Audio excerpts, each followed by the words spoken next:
For this fourth week of Advent, as we stand on the day before Christmas Eve, what I want to focus on for this Jolt of Faith is celebration. Now you may think, we all know how to celebrate, but do we?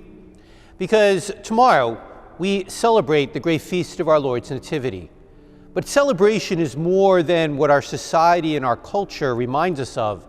Because celebration is a joy of the heart, and that is not something that can be limited to a day. You know, I love Christmas, but I regret to see it come because all this anticipation, all this preparation, all this energy goes into it, and then the day after Christmas, when I'm out walking the dog, there's people's Christmas trees out to be thrown away.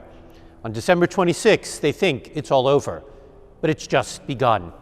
And there's a wisdom why the church gives us 4 weeks to prepare during Advent, because the celebration of Christmas is so magnificent, so awesome, it could never be contained to just one day. That's why we have 2 weeks to celebrate Christmas until the great feast of Epiphany. Because we need to ponder in the depths of our hearts the joy and the transformation that Christ being born among us truly brings.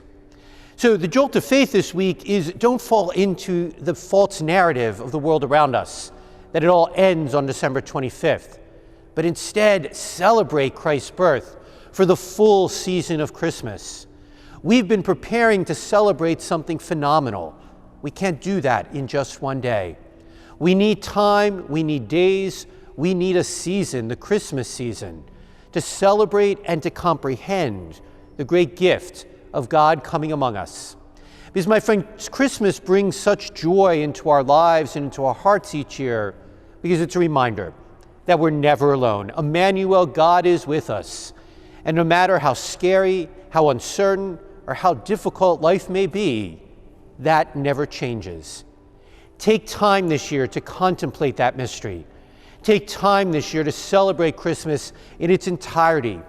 Recognize that December 25th is just the beginning of the celebration of Christ's birth.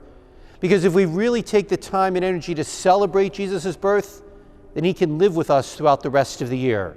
And that joy and that peace and that expectation we experience during this Christmas season can be something we carry with us into the year ahead. Not a sermon, not a homily, but just that little jolt of faith we may all need this week.